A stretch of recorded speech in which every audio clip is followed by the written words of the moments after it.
When a veteran assassin is diagnosed with a life-threatening illness, decides to take matters into his own hands and order a hit out on himself. But when he changes his mind, he must fend off an army of former colleagues to save himself and the love of his life. We're excited to have director Perry and Marko Zaror, who plays one of those trained killers, here for a behind-the-scenes look. So glad both of you could join us. You both have significant martial arts training and have actually worked together on several movies. I'm wondering if that creates a kind of shorthand that makes things easier. Absolutely. You know, it's the devil you know is better than the devil you don't. And when you have someone like Marko and who's like an ace, you don't really have to worry about that. You know, you just create opportunities for him to succeed. And, you know, I was very fortunate with my cast to have so many aces in my hand. So you've got all these aces and they all have fight experience, correct? Yeah. I mean, yes.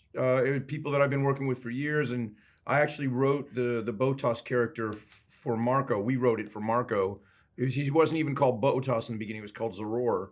And Scott Atkins' character, I had the two unintelligible Scottish brothers, the Mackenzie brothers. The party girls were two of my homegirls, and even Palm is an old friend of mine, Daniel Bernhardt. So yeah, I just reached back into my Rolodex and looked for a bunch of allies. You know, you're going to go somewhere and get into a big fight. What do? Call all your friends, come help you. Absolutely. And Marko, your fight style in this movie is great. I personally love it. It's dancing. I love when you put in earbuds and then start fighting to music. Did you choose a dancing style, or how did that come about?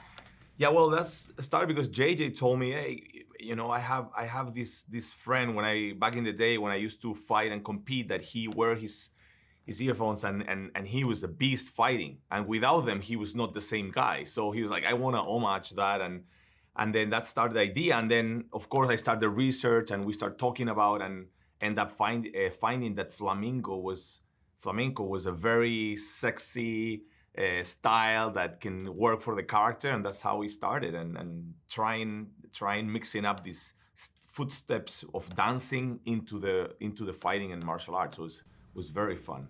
I love that. And in so many movies, the bad guys just appear and then are hurt or killed, and you don't learn anything about them. But here, all of you have fully developed backstories. That must have been a great experience for you. Yeah, well, actually, that was the beauty of this, that through the music, in my case, I was able to kind of go deep and understand why he's singing, and that gave me a whole idea of creating this backstory for me, you know, to have the intention behind the movements and have that passion and fire and why he was doing that. So for me, it was a very nice opportunity, even though with couple scenes, still being able to come with a human being, you know, why he's dancing, why he's having this music thing, and it was a fun thing. And I think every villain in this movie, and I think that's what I think is very cool, was able to bring that. Like every villain you can feel that they have a story. It's not just a bad guy dying. It's, you know,